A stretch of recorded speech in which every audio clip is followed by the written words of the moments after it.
Welcome to வேலை TN channel. இன்றைக்கி நம்ம வீடியோவில் என்ன பார்க்க இருக்கோம்னா, டிஎன்பிஎஸ்சி கட் ஆஃப் சார்ந்த நிறைய கேள்விகள் நம்ம கமெண்ட் செக்ஷனில் வந்திருக்கு. அதுக்கான வீடியோ தான் இது. அது மட்டும் இல்லாமல் இந்த டிஎன்பிஎஸ்சியில் முக்கியமான ரோல் பண்ண போகிற என்னென்ன ஜாபோ மார்க்கோ கட் ஆஃபோ யார் இதில் முக்கிய ரோல் பண்ண போகிறாங்கன்ற முழு டீட்டெயில்டு வீடியோ தான் நம்ம இதில் பார்க்க போகிறோம். ஆக்சுவலாக ஃபஸ்ட்டு டிஎன்பிஎஸ்சியில் பார்த்தீங்கன்னா நம்ம ஒரு detailed video cut off mark safe ஜோனுக்கான மார்க் எவ்வளோன்றதை நம்ம ஒரு டீட்டெயில்டு வீடியோ போட்டிருக்கோம். அதுக்கான லிங்க்கை நான் டிஸ்கிரிப்ஷனில் கொடுக்குறேன், பார்க்காதவங்க பார்த்து செக் பண்ணிக்கோங்க.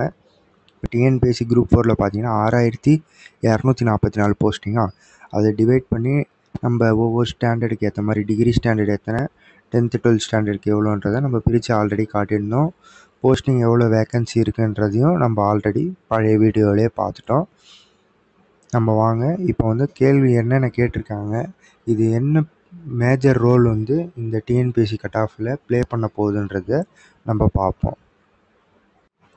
டிஎன்பிஎஸ்சி பொறுத்த வரைக்கும் நிறைய பேர் என்ன கேள்வி கேட்டிருக்காங்கன்னா, இந்த டிஎன்பிஎஸ்சியில் மார்க் வந்து எந்த பேசிஸில் போடுவாங்க, மென்னுக்கு ஒரு மார்க்கும் உமன்ஸுக்கு ஒரு மதிப்பெண்ணும் போடுவாங்கன்னு ஒரு டாக் போட்டுட்ருக்காங்க நிறைய பேர். ஆக்சுவலாக இது எல்லாமே பார்த்தீங்கன்னா ராங் ஒன் தான். ஓகேங்களா? ஏன் இப்படி சொல்கிறேன் அப்படி பார்த்தீங்கன்னா, 2022 தான். 2022 நம்ம டிஎன் கவர்மெண்ட் என்ன பண்ணிட்டாங்கன்னா, மென்ஸுக்கு உமன்ஸுக்கு 2 பேருக்குமே ஒரே கட் ஆஃப் தான். ஓகேங்களா? கட் ஆஃப் வந்து போத் சேம் தான். ஓகேங்களா? Both same. ஏன் ஃபஸ்ட்டு 2022க்கு முன்னாடி எப்படி இருந்தது அப்படின்னு பார்த்தீங்கன்னா, 2022க்கு முன்னாடி பார்த்தீங்கன்னா மென்ஸுக்கு வந்து 1615 வச்சுருக்கீங்களேன், உமன்ஸுக்கு வந்து -4 146 எடுத்தால் அவங்களுக்கு வந்து இந்த கட் ஆஃப் வந்து இதுவாகும். மென்ஸுக்கு வந்து 150, உமன்ஸுக்கு வந்து -4 146 இருந்தால் அவங்களுக்கு வந்து கட் ஆஃப்னு சொல்லியிருந்தாங்க. ஆனால் அதெல்லாம் வந்து 2022க்கு முன்னாடியே இதை வந்து இது பண்ணிட்டாங்க, எடுத்துட்டாங்க. ஓகேங்களா? நீங்கள் வந்து இந்த 2024லேயும் அதை வந்து பேசிகிட்டு இருக்கீங்க. அது வந்து முற்றிலும் தப்பு. அது வந்து அந்த இதுவே கிடையாது. இந்த வருஷத்தில் இப்போல்லாம் எப்படி எடுக்கிறாங்கன்னா, மென்ஸ் வந்து 160 உமன்ஸுக்கு பார்த்தீங்கன்னாலும் 160 தான் கட் ஆஃப். ஓகேங்களா?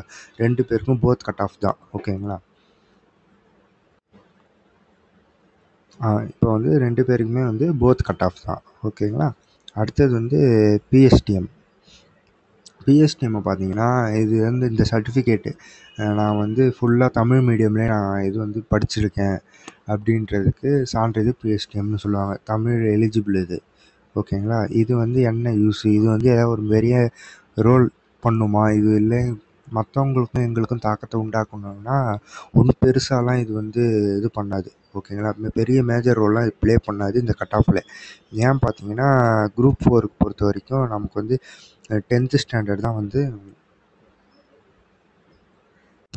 10th குவாலிஃபிகேஷன் தான் வந்து குரூப் 4க்கான எசென்ஷியல் இது நம்மளோட இது. இதில் என்ன எப்படி இந்த பிஎஸ்டிஎம் வந்து உங்களுக்கு காப்பாற்றுன்னு பார்த்தீங்கன்னா, நீங்கள் வந்து கவுன்சிலிங் போகிறீங்களே, கவுன்சிலிங் போகும்பொழுது கவுன்சிலிங் டைமில் மட்டும்தான் உங்களுக்கு இது வந்து காப்பாற்றும். அதுவும் எப்படின்னு கேட்டிங்கன்னா, ஒரு 10 பேர் இருக்காங்கன்னு வச்சுக்கோங்களேன், அதில் வந்து ஒரு 2 பேர் வந்து பிஎஸ்டிஎம் முடிச்சிருக்காங்க. அந்த போஸ்டிங் வந்து பிஎஸ்டிஎம்க்கு அந்த ஒரு போஸ்ட் அலாட் ஆகிருக்கு அப்படின்னா, இந்த 8 பேரும் போவாங்க அந்த கவுன்சிலிங்க்கு போய் அட்டன் பண்ணுவாங்க. அந்த ஒரு போஸ்டிங் மட்டும் இல்லை, அந்த இடத்துல நீங்கள் இருந்தீங்கன்னா, ஓகேங்களா, அந்த இடத்துல நீங்கள் இருந்தீங்கன்னா மட்டுமே உங்களுக்கு முன்னுரிமை கொடுப்பாங்க. ஓகேங்களா? அதுவும் இந்த பிஎஸ்டிஎம்க்கு வந்து பெருசாக வந்து சலுகைகளும் இல்லை. ஓகேங்களா? கம்மியாக வேக்கண்ட் தான் இருக்குது. ஸோ இந்த பிஎஸ்டிஎம் வந்து குரூப் 4ல் நம்புறது வந்து ரொம்பவே கம்மியான ஒரு இது தான். ஓகேங்களா? இதோட மேஜர் ரோல் வந்து பெருசாக இருக்காது. அடுத்து வந்து கம்யூனிட்டி பார்த்தீங்கன்னா எவ்வளோ வந்து இந்த இதில் இருக்கும் அப்படின்னு பார்த்தீங்கன்னா, ஓசி, அடுத்தது பிசி, அடுத்தது எம்பிசி, அடுத்தது எஸ்சி எஸ்டி, இதுக்குள்ளாரே உள்பிரிவு பார்த்தீங்கன்னா பிசிஎம் இருக்கும். பிசிஎம். ஓகேங்களா? மொத்தமே இத்தனை கம்யூனிட்டி தான் இதில் இருக்குது. ஓகே, இதில் வந்து எந்த பேசிஸில் பிரிப்பாங்க அப்படின்னு பார்த்தீங்கன்னா, இது கண்டிப்பாக வந்து கம்யூனிட்டின்றது தான் குரூப் 4ல் வந்து ஒரு முக்கியமான ஒரு ரோலே ப்ளே பண்ணுது. ஏன்னா ஜென்ரலுக்கு வந்து 31%, மீதி இருக்கிறது ஃபுல்லாகவே வந்து கம்யூனிட்டி பேஸ்டு தான் பிரிக்கப்படுது. நம்ம ஆல்ரெடி ஒரு பழைய வீடியோலேயே நம்ம எக்ஸ்பெக்டட் கட் ஆஃப் வந்து நம்ம பார்த்துருக்கோம். பிசிக்கு எவ்வளோ, எம்பிசிக்கு எவ்வளோ, பிசிஎம்க்கு எவ்வளோன்ட்டு தனித்தனியாக பிரிச்சிருக்கோம். இருந்தாலும் ஏன் ப்ரோ உங்களில் வந்து அதிகமாக கட் ஆஃப் காட்டுறீங்க அப்படின்னு சொல்லி கேட்டிருந்தீங்க நிறைய பேர். ஏன் இது எந்த பேசிஸில் பிரிக்கப்பட்டிருக்குன்னா, இந்த தடவை வந்து கிட்டத்தட்ட 18 லட்சம் பேர் எழுதியிருக்காங்க. ஓகேங்களா? இந்த 2000 இந்த கொரோனா டைம்லேருந்து யாருமே இது வந்து அதாவது டிஎன்பிஎஸ்சி வந்து நடத்தலை. ஸோ இந்த தடவை இல்லை, கட் ஆஃப் வந்து 150 இருந்தாலே போதும், 160 கீழே இருந்தாலே போதும்ன்ட்டு நிறைய பேர் கமெண்ட் செக்ஷன்லாம் பண்ணியிருந்தீங்க. இல்லை ஃப்ரெண்ட்ஸ், இந்த தடவை பார்த்தீங்கன்னா வெறும் 6244 போஸ்டிங் தான். ஓகேங்களா? உங்களுக்கு ஜென்ரல் கட் ஆஃப் வரைக்கும் பார்த்தீங்கன்னா 160 தான் வரும். ஆனால் மெஜாரிட்டி ஆஃப் பீப்புள்ஸ் அவங்கள வந்து நீங்கள் கணக்கிடும்போது நீங்கள் பார்த்தீங்கன்னா இந்த மார்க்கு தான் வரும். ஓகேங்களா? இந்த வெறும் குறைஞ்ச 6244 போஸ்டிங்குன்றது ஓகேங்களா, அதுக்கு பார்க்கும்போது எவ்வளோ காம்படிஷன் இருக்குது, எவ்வளோ பேர் ரொம்ப நாளாக படிச்சுட்டு வராங்க. ஓகேங்களா? அந்த பேசிஸ்லாம் நம்ம வந்து கட் ஆஃப் வந்து இந்த தடவை அனலைஸ் பண்ணியிருக்கோம். ஓகேங்களா? இது மட்டும் இல்லாமல் நம்ம வந்து சேஃப் ஜோனும் நம்ம வந்து இதில் பார்த்துருக்கோம். அதுக்கும் நம்ம இந்த டீட்டெயில்டு வீடியோவில் போட்டிருக்கோம். இந்த சேஃப் ஜோன்லேருந்து தான் உங்களுக்கு கிட்டத்தட்ட ஒரு 90% ஆஃப் சான்சஸ் வந்து கிடைக்கிறது இருக்குது.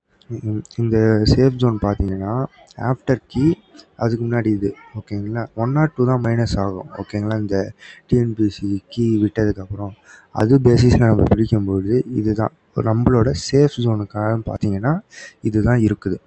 ஓகேங்களா? ஸோ இதில் இருந்துச்சுன்னா உங்களுக்கு ஒரு 90% வாய்ப்புகள் இருக்குது. ஓகேங்களா? இல்லை 150 இருந்தாலே போதும், 140 இருந்தாலே போதும் தான் கமெண்ட் செக்ஷனில் போடுறீங்க. இதெல்லாம் வாய்ப்பே இல்லை. ஏன்னா இந்த ரொம்ப ரொம்ப போட்டி அதிகம். சரிங்களா? அதெல்லாம் பேஸ் பண்ணி தான் நம்ம இந்த கட் ஆஃபே போட்டிருக்கோம். ஓகேங்களா? அடுத்தது இதில் வந்து போஸ்டிங் கேட்டகிரி பார்த்தீங்கன்னா ஜூனியர் அசிஸ்டன்ட், டைப்பிஸ்ட், ஸ்டெனோ. இதில் முக்கியமான ப்ளே பண்ணுறது இந்த டைப்பிஸ்ட்டு தான் ப்ரோ.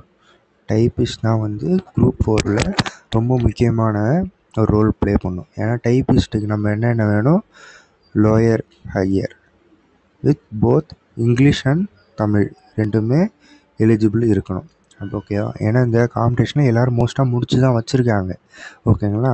ஸோ டைப்பிஸ்ட்டுன்ட்டு நீங்கள் எடுத்துக்கிட்டிங்கன்னா Tamil and English both higher வேண்டும். ஓகேங்களா? அடுத்தது 2022க்கு முன்னாடி பார்த்தீங்கன்னா, இப்போ ஒரு கம்யூனிட்டி எடுக்கிறீங்க, அவங்களுக்கு வந்து 150 இருந்துச்சுன்னா 2022ல் -9 மார்க்கு டைப்பிஸ்ட்டுக்கு இருந்துச்சு. ஸோ அவங்க வந்து 441 எடுத்திருந்தாலே டைப்பிஸ்ட்டோட கட் ஆஃப் இருந்துச்சு, அவங்களுக்கு போஸ்டிங் கிடச்சிது. ஓகேங்களா? அப்போ இந்த வருஷம் பார்த்தீங்கன்னா அதே தான் மோஸ்ட்டாக இருக்கும். மோஸ்ட்டாக இன்னும் 1 or 2 மைனஸ் தான் இதுவாகும். ஒன்று -8 இருக்கும், அப்படி இல்லை -10 இருக்கும். இதுக்குள்ளார தான் இருக்கும். ஓகேங்களா? மோஸ்ட்டாக வந்து குறையிறதுக்கு சான்ஸ் இல்லை, இதுவாக தான் சான்ஸ் இருக்குது. -8 or -7 தான் இருக்கும். இப்போ இந்த கம்யூனிட்டி பார்த்தீங்கன்னா 170 இருக்குதுன்னு வச்சுக்கோங்க. -8 162 அந்த கம்யூனிட்டியில் இருந்தீங்கன்னா அது கம்யூனிட்டிக்கு ஏற்ற மாதிரி சேஞ்சஸ் ஆகும். அதை நீங்கள் பார்த்துக்கோங்க. நம்ம சேஃப் ஜோன் மார்க் போட்டிருக்கோம், இதுக்கும் ஈக்குவலைஸ் பண்ணிக்கோங்க. ஓகேங்களா? இப்போ 162 இருந்துச்சுன்னா உங்களுக்கு இந்த போஸ்டிங் கிடைக்கிறதுக்கு 95% வாய்ப்பு இருக்குது. ஓகேங்களா? அடுத்தது பார்த்தீங்கன்னா அடுத்து என்ன இருக்குதுன்னு பார்த்தீங்கன்னா, அடுத்து முக்கியமான இது வந்து ஸ்டெனோவை பொறுத்த வரைக்கும் என்னென்னா ஷார்ட் ஹேண்ட்னு சொல்லுவோம். ஸ்டெனோ வந்து 2022 வரைக்கும் பார்த்தீங்கன்னா எப்படி இருந்துச்சுன்னா -16 to -19 மதிப்பெண் இருந்துச்சு அந்த டைமில். ஓகேங்களா? இப்போ ஜென்ரல்னால் நம்ம ஃபஸ்ட்டு பார்த்தோம்ல டைப்பிங்க்கு பார்த்த மாதிரி தான் ஸ்டெனோவுக்கும் இருந்துச்சு. இப்போது ஜென்ரல் கம்யூனிட்டியில் பார்த்தீங்கன்னா 160 இருந்துச்சு. இப்போ அதில் வந்து -16 பண்ணிங்கன்னா எவ்வளோ வரும், 144 to 145 இதுதான் கட் ஆஃப் ஸ்டெனோவுக்கு இருந்துச்சு. ஓகேங்களா? அதேமாரி ஒவ்வொரு கம்யூனிட்டிக்கும் மாறும், நீங்கள் அதே பார்த்துக்கோங்க. ஆனால் இந்த வருஷம் எப்படி இருக்கும் அப்படின்னு பார்த்தீங்கன்னா இதுக்கும் கிட்டத்தட்ட அப்படியே தான் இருக்கும். நம்ம இதுபடி பார்த்தீங்கன்னா -14 to -16. ஓகேங்களா? இதுதான் இருக்கும்ன்ட்டு இந்த தடவை நம்ம பார்த்துருக்கோம். அதாவது -14 to -16 ஒரு 150னா -14னா 136 ஆர் எல்ஸ் 138 இந்த பேசிஸில் தான் உங்களுக்கு இருக்கும். ஓகேங்களா? இது ஒன்றும் இல்லை, நம்ம ஜென்ரலாக ஒரு எக்ஸாம்பிள் பார்ப்போம். இப்போ இந்த தடவை சேஃப் ஜோன் மார்க் பார்த்தீங்கன்னா ஓசி பிசிக்கு வந்து எவ்வளோ சொல்லியிருக்கோம்? 173 சொல்லியிருக்கோம். ஸ்டெனோவுக்கு பார்த்தீங்கன்னா ஒரு 13 to 14 வச்சிங்கன்னா கூட 13 to 14 வச்சிங்கன்னா கூட எவ்வளோ வருது? 160 தான் கட் ஆஃப் இந்த தடவை. இந்த 160 உங்களுக்கு ஸ்டெனோவுக்கு மார்க் இருந்துச்சுன்னா உங்களுக்கு கண்டிப்பாக இந்த தடவை வேலை கிடைக்கும். ஓகேங்களா? இது வந்து ஸ்டெனோ டைப்பிஸ்ட், இது 2 தான். ஸ்டெனோவுக்கு ஹையரோட உங்களுக்கு 160 ப்ளஸ் கட் ஆஃபும் இருந்துச்சுன்னா உங்களுக்கு ஜாப் கிடைக்கிறது கன்ஃபார்ம். ஓகேங்களா? அடுத்தது பார்த்தீங்கன்னா நிறைய பேர் கேள்வி கேட்டிருந்தீங்க, டிடபிள்யூக்கு எவ்வளோ மார்க் இருக்கும் சார், எக்ஸ் சர்வீஸ் மேனுக்கு எவ்வளோ கோட்டா இருக்கும் அப்படின்ட்டு நிறைய பேர் கேட்டிருந்தீங்க. ஓகேங்களா? அதுபடி பார்ப்போம். இப்போ எக்ஸ் சர்வீஸ் மேனுக்கு பார்த்துருந்தீங்கன்னா, எக்ஸ் சர்வீஸ் மேன் வந்து மோஸ்ட்டாக வந்து ஃபாரஸ்ட் கார்ட்ஸு அதுக்கெலாம் ப்ரிஃபர் பண்ணியிருப்பாங்கன்னு நான் நினைக்கிறேன். ஏன்னு பார்த்தீங்கன்னா அவங்களுக்கு ஆல்ரெடி வந்து இது இருக்கும், உடற்தகுதிகள் ஃபிட்னஸ் வந்து பண்ண தேவையில்லை. ஏன்னா ஆல்ரெடி அவங்களுக்கு இருக்கும் மோஸ்ட்டாக. ஓகேங்களா? மோஸ்ட்டாக எக்ஸ் சர்வீஸ் மேன் வந்து ஃபாரஸ்ட் கார்டு அந்த மாதிரி போஸ்டிங்க்கு தான் அவங்க வந்து எய்ம் பண்ணுவாங்களே. ஓகேங்களா? இந்த தடவை நம்ம வந்து ஜென்ரல் கேட்டகரின்ட்டு கம்யூனிக்கல் லாங்குவேஜ்லேருந்து ஃபாரஸ்ட் கார்டுக்கு எவ்வளோ இருக்குன்னு பார்த்தீங்கன்னா -5லேருந்து ஒரு -10 வரைக்கும் இருக்கும்னு நம்ம சொல்லியிருக்கோம். ஓகேங்களா? இதுவே சர்வீஸ் மேனுக்குன்னு பார்த்தீங்கன்னா அவங்களுக்கு இன்னும் வந்து கட் ஆஃப் குறையும். ஓகேங்களா? அவங்களுக்கு ஸோ உங்களுக்கு பார்த்தீங்கன்னா ஃபாரஸ்ட் கார்டு, ஃபாரஸ்ட் டிரைவருக்கு பார்த்தீங்கன்னா இவங்களுக்கு கொஞ்சம் ஈஸியாகவே கிடைக்கும். அடுத்து இதில் முக்கியமாக எல்லோரும் கேட்டது வந்து டிடபிள்யூக்கு என்ன சார் கட் ஆஃப் இருக்கும் அப்படின்னு கேட்டிருக்கேன். இந்த டிடபிள்யூ பொறுத்த வரைக்கும் பார்த்தீங்கன்னா நிறைய பேர் இருப்பாங்க. நிறைய பேர்னால் கொஞ்சம் பேர் இருப்பாங்க. ஒரு 100ல் 2 பேர், ஒரு 5 பேர் 10 பேர் இருக்காங்கன்னு வச்சுக்கோங்களேன். இவங்ககிட்ட வந்து கரெக்டான சர்டிஃபைடு டாக்குமெண்ட்ஸ் இருக்கணும். இவங்களுக்கு பார்த்தீங்கன்னா ஆர்டிஓ கிட்ட இவங்க வந்து சர்டிஃபிகேட் வாங்கியிருக்கணும். அடுத்தது பார்த்தீங்கன்னா sub collector or else collector இவங்கக்கிட்ட முறைப்படி கரெக்டான சர்டிஃபைடு இவங்க வச்சுருக்கணும். ஓகேங்களா? அப்படி வச்சுருக்கவங்களுக்கு மட்டும்தான் இந்த கேட்டகிரியில் போஸ்டிங் அலாட் பண்ணுவாங்க. நிறைய பேர் இருப்பாங்க, நிறைய பேர் என்ன எல்லாம் வச்சுருப்பாங்க, பட் வந்து இது மாதிரி கரெக்டான ஒரு சர்டிஃபைடு வச்சுருக்க மாட்டாங்க. ஓகேங்களா? அந்த சர்டிஃபிகேட் இல்லாத கட்டத்தினால அவங்களுக்கு வந்து கிடைக்காது. அவங்க வந்து மார்க்கே வந்து 140 ஆர்எல்ஸ் 150 கூட எடுத்திருப்பாங்க, பட் அவங்களுக்கு வந்து போஸ்டிங் கிடைக்காது. 100 மார்க் எடுத்து வச்சுருப்பாங்க, அவங்களுக்கு ஆனால் போஸ்டிங் கிடைக்கும். ஏன் அப்படின்னு பார்த்தீங்கன்னா அவங்களுக்கு வந்து சர்டிஃபிகேட் தான். இந்த சர்டிஃபிகேட் வந்து கரெக்டாக வச்சுருந்துருப்பாங்க. ஓகேங்களா? கரெக்டான இந்த சப் கலெக்டர்கிட்டேயோ அவங்க வந்து எடுத்து வச்சுருந்துருப்பாங்க. ஸோ அவங்களுக்கு தான் போஸ்டிங் ஃபஸ்ட்டு கொடுப்பாங்க. ஓகேங்களா? லாஸ்ட் டைம் வந்து 2022 பார்த்தீங்கன்னா டிடபிள்யூ கேண்டிடேட் வந்து 90 மார்க் எடுத்திருந்தவங்களுக்கே போஸ்டிங் கிடச்சிருக்கு. ஏன் அப்படின்னு பார்த்தீங்கன்னா அவங்க வந்து சர்டிஃபிகேட் கரெக்டாக வச்சுருந்தாங்க.